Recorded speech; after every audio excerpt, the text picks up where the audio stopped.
Congressman Jim Jordan, Republican from Ohio, chair of the Judiciary Committee, is with us. Also, I think it's fair to say one of Donald Trump's closest confidants in the House of Representatives.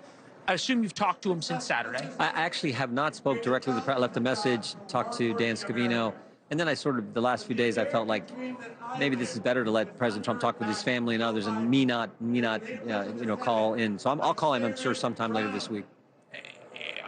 Understandable and thoughtful on your part.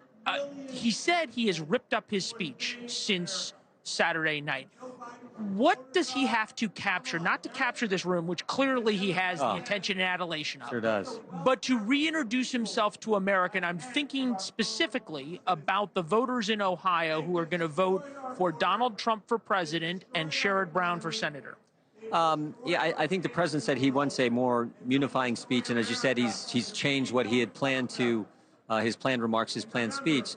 I don't know how that translates into in what he says and how he does it, but I do know this: I'm sure it'll be great. I've been to many of his rallies, many of his speeches. That's a real point. You say he wants a more unifying speech. You can't just say I want a more unifying. It actually has to translate into words. What are those words? Yeah, I don't know, but what would you advise him those should be? I think the tone he took after some of the things he put out on Truth Social. You saw what Melania, the former First Lady, what she said. I think that is a tone that resonates with all Americans.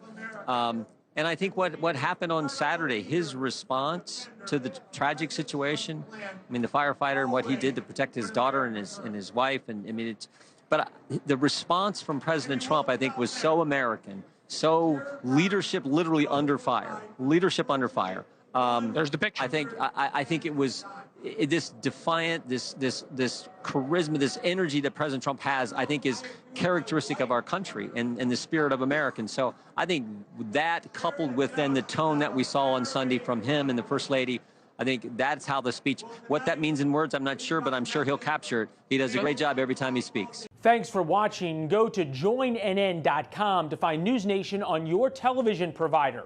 And don't forget to click the red subscribe button below to get more of NewsNation's fact-driven, unbiased coverage.